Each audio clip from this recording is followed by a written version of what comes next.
Hello, friends.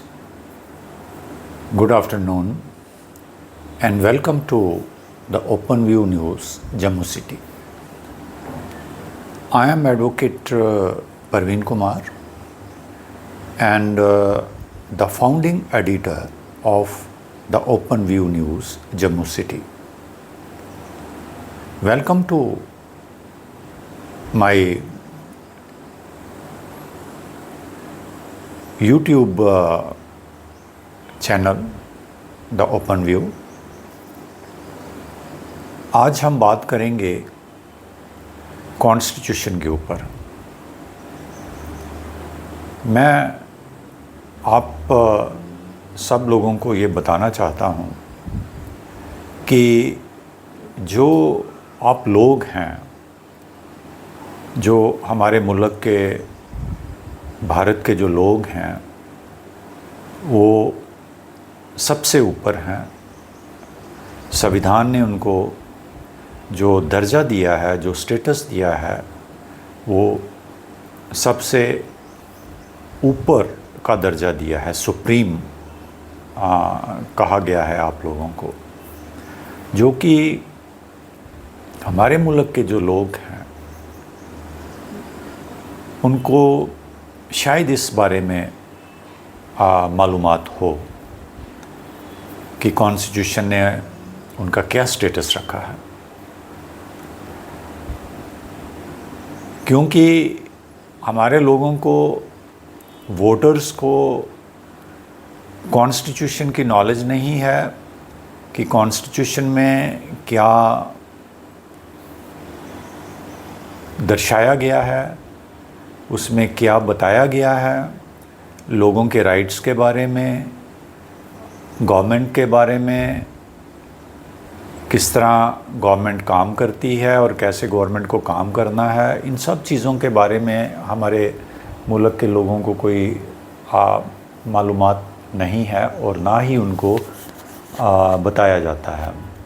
क्योंकि जो चंद लोग हैं जिनको इन सब चीज़ों के बारे में पता है, वो सेल्फिश लोग हैं और वो नहीं चाहते कि आप लोगों को पता हो, और वो डिस्पेंसेशन के साथ मिलकर अपने जो उनके अपने वेस्टेड इंटरेस्ट होते हैं, जो काम होते हैं, वो उसको निकालने की कोशिश करते हैं।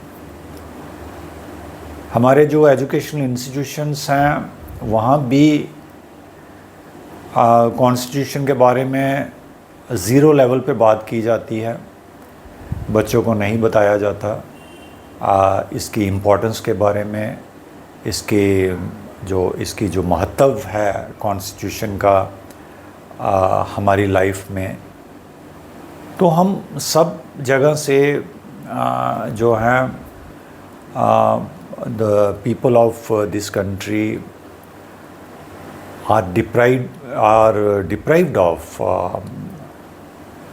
having knowledge about the Constitution of India. मैं 2-3 वीडियोज़ इस पे कर चुका हूँ और मैं कर रहा हूँ इस वक्त, ताकि जितने लोगों के पास ये पहुँचे, 1, 2, 3, 4, 20, कम से कम उनको तो एक आम लैंग्वेज में पता चलेगा कि कॉन्स्टिट्यूशन हमारा क्या है। तो संविधान जो है, हम सब जानते हैं कि इंडिपेंडेंस हमने 1947 15 अगस्त 1947 को हमारा मुल्क आज़ाद हुआ, और उसके बाद जो एक्टिविटीज़ जो हमारे फोर फादर्स की थी, जो लीडर्स थे उस वक़्त के, उनकी शुरू हुई कि अब कंट्री को कैसे चलाया जाएगा। क्योंकि उस वक़्त हमारी ये जो इकोनॉमिक हालत थी वो बहुत ख़राब थी, मोर्टेलिटी रेट भी बहुत ज़्यादा था। फिर हमारे फोर फादर्स ने, जो लीडर्स थे हमारे उस वक़्त, महात्मा गांधी जी, पंडित नेहरू जी, वल्लभ भाई पटेल और बहुत सारे जो लोग थे, जो लीडर्स थे, प्रोमिनेंट लीडर्स थे, जो डॉक्टर अम्बेडकर। फिर एक कॉन्स्टिट्यूएंट असेंबली जो है उसका गठन हुआ भारत में, हमारे मुल्क में, और कॉन्स्टिट्यूएंट असेंबली की जो अध्यक्षता थी, जो उसकी चेयरमैनशिप थी, वो डॉक्टर अंबेडकर, भीमराव अंबेडकर जी के हाथों में थी। वो उनके चेयरमैन थे कॉन्स्टिट्यूएंट असेंबली के। उनकी देखरेख में ये हमारा जो संविधान जो है वो बना, और उसमें वो सब चीज़ें जो हैं उनको एनालाइज़ किया गया कि हमारे लोगों ने कितनी स्ट्रगल की है during the pre independence era, Britishers से आज़ाद होने की, ईस्ट इंडिया कंपनी से आज़ाद होने की, और क्या क्या इन लोगों ने उस वक़्त फेस किया। उन सब प्रॉब्लम्स को सामने रखकर दुनिया के डिफरेंट जो कॉन्स्टिट्यूशन थे उनको भी कंसिडर किया गया, उनकी भी स्टडीज़ जो हैं वो की गई, और फिर जो डिबेट्स हुई हमारी कॉन्स्टिट्यूएंट असेंबली में, जिसका रिकॉर्ड आज भी अवेलेबल है। After conclusions of the constituent assembly debates, ये एक डॉक्यूमेंट जो है जिसको मैं आज सैक्रोसैंक्ट पवित्र डॉक्यूमेंट मानता हूँ, वो उसका जन्म हुआ, जिसको हम कॉन्स्टिट्यूशन ऑफ इंडिया कहते हैं। और 26 जनवरी 1950 में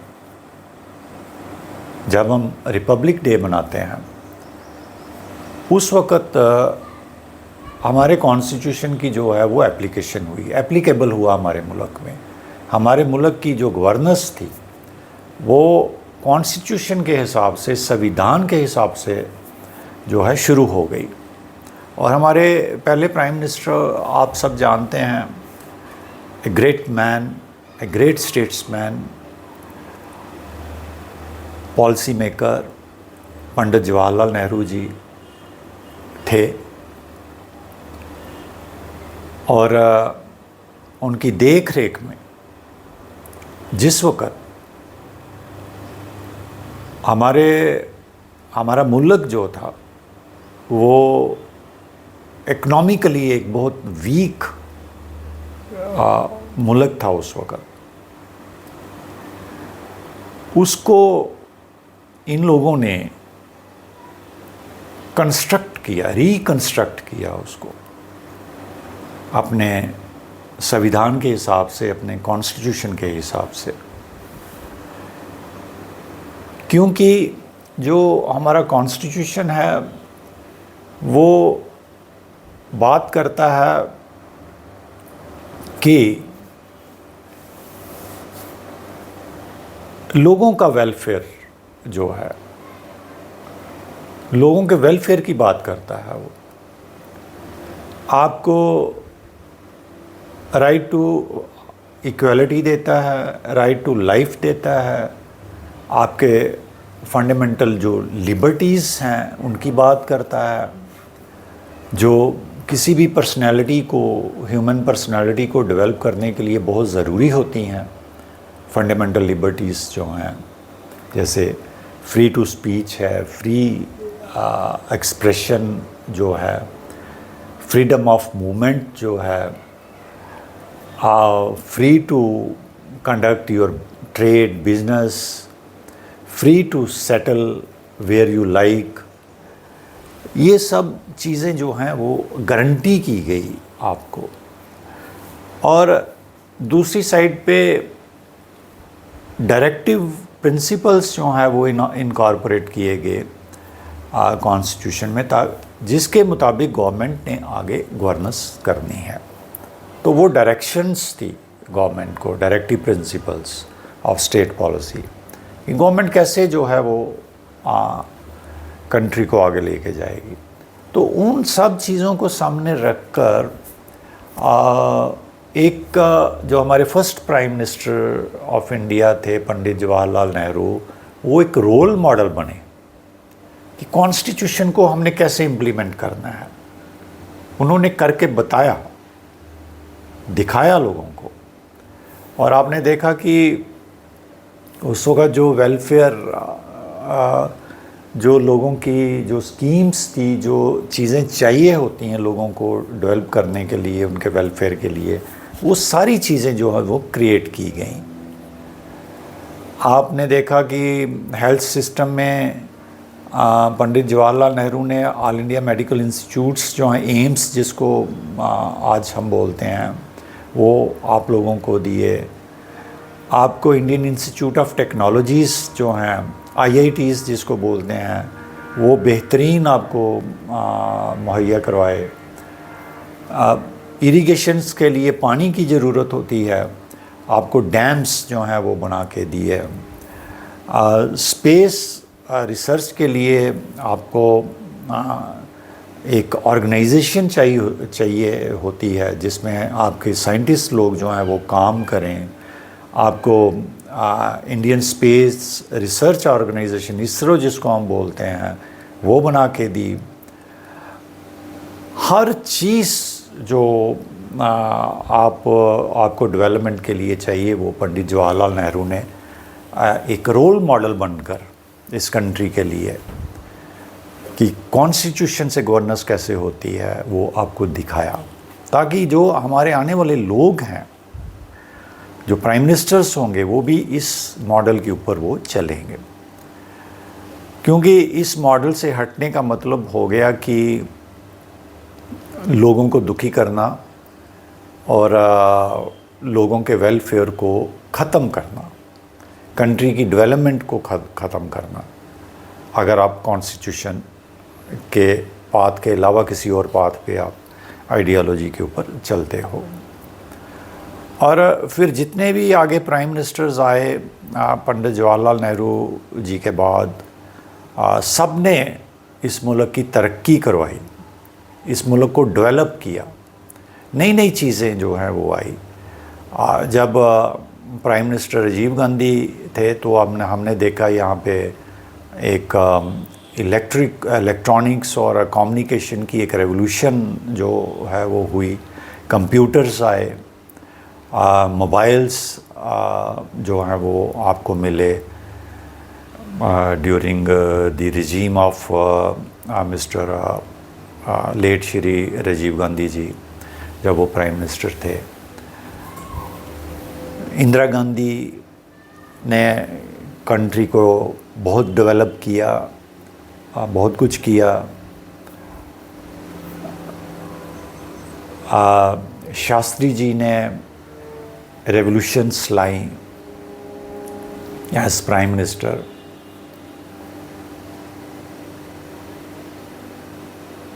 और कॉन्स्टिट्यूशन में जो तीन जो वेरी इम्पोर्टेंट ऑर्गन्स जो हैं वो क्रिएट किए गए, जुडिशरी का, एग्जीक्यूटिव का और लेजिस्लेचर का।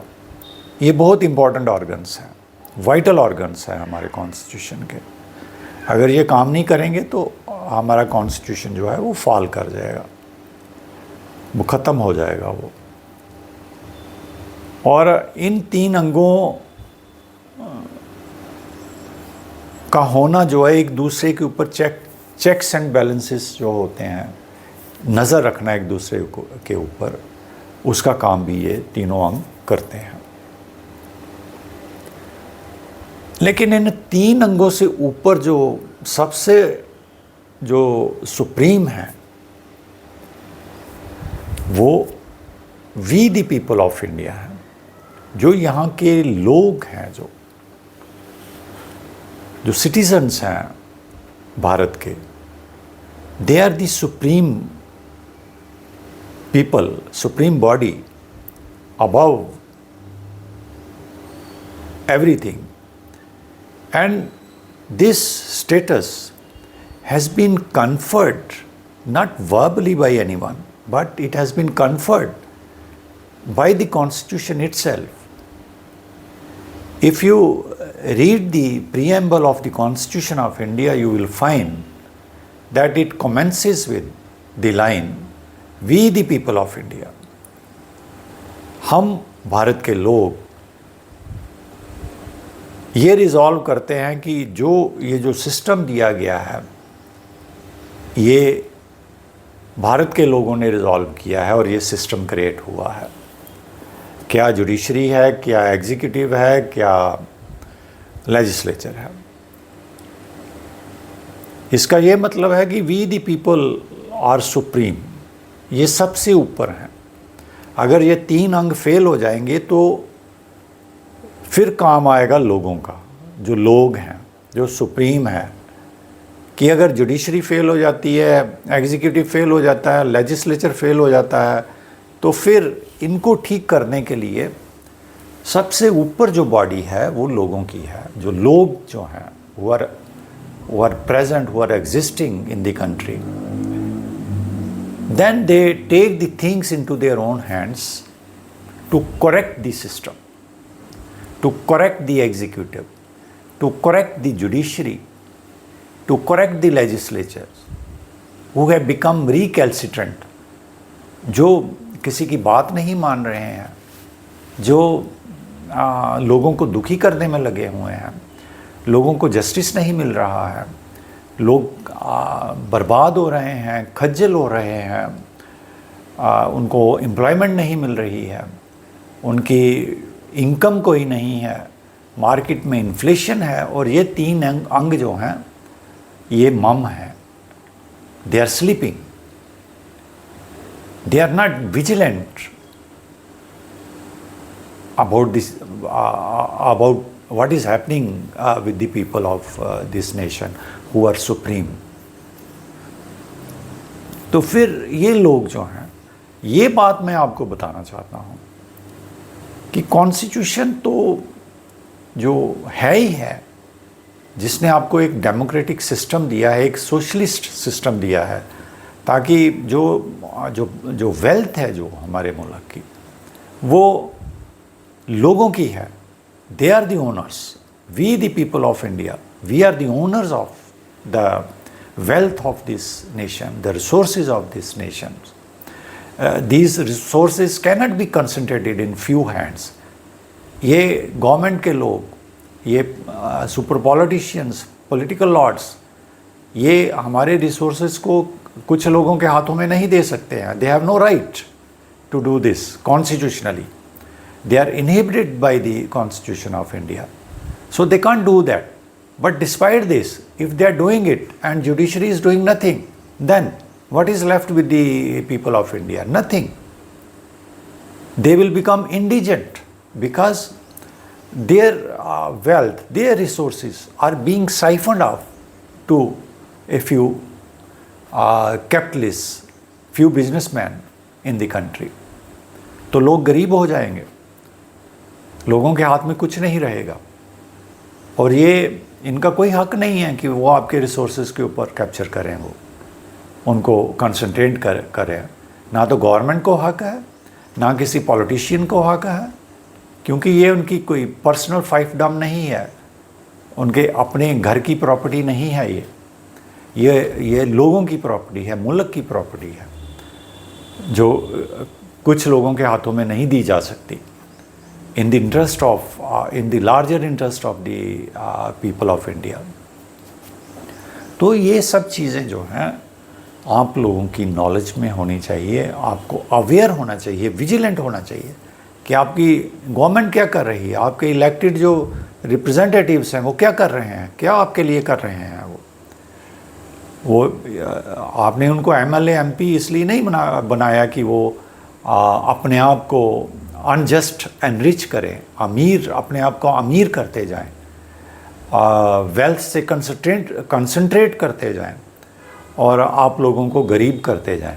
इसलिए नहीं बनाया, इसलिए बनाया कि वो आप लोगों के राइट्स जो हैं, जो कॉन्स्टिट्यूशन ने, जो स्टैट्यूट्स ने आपके ऊपर कन्फर्म किए हैं, वो उनको बचाएं, उनको प्रोटेक्ट करें और आपके भलाई के लिए सोचें, वेलफेयर के लिए सोचें। This is the whole entire concept of the constitution of India. ये किसी की पर्सनल प्रॉपर्टी नहीं है। अगर किसी को जज बनाया है तो जज का काम है वो देखे कि क्योंकि वो गार्डियन है कॉन्स्टिट्यूशन का, वो देखे कि कॉन्स्टिट्यूशन की कोई तोड़ फोड़ तो नहीं हो रही, इसको कोई वायलेट तो नहीं कर रहा, इसकी ब्रीच तो नहीं कर रहा है, कोई पॉलिसी इस तरह की तो नहीं बन रही कि वो लोगों के हित की पॉलिसी ना हो और कुछ लोगों के हित की पॉलिसी हो, बिजनेसमैन के हित की पॉलिसी हो, सुपर वेल्दियों के हित की पॉलिसी हो। तो ये सारी चीज़ें जो है वो जुडिशरी ने देखना है। और अगर ये तीनों अंग जो हैं वो फेल हो जाते हैं तो फिर ultimate it will be the people, the supreme people of this nation, who will take the things into their own hands and will rectify the system according to their own wisdom, according to the constitutional principles. ये आपकी power है, ये आपका status है। इसलिए constitution, संविधान से आप अवेयर रहो, इसकी जानकारी हासिल करो और अपनी पावर को पहचानो। यही मैं आपको बताना चाहता था। Thank you very much.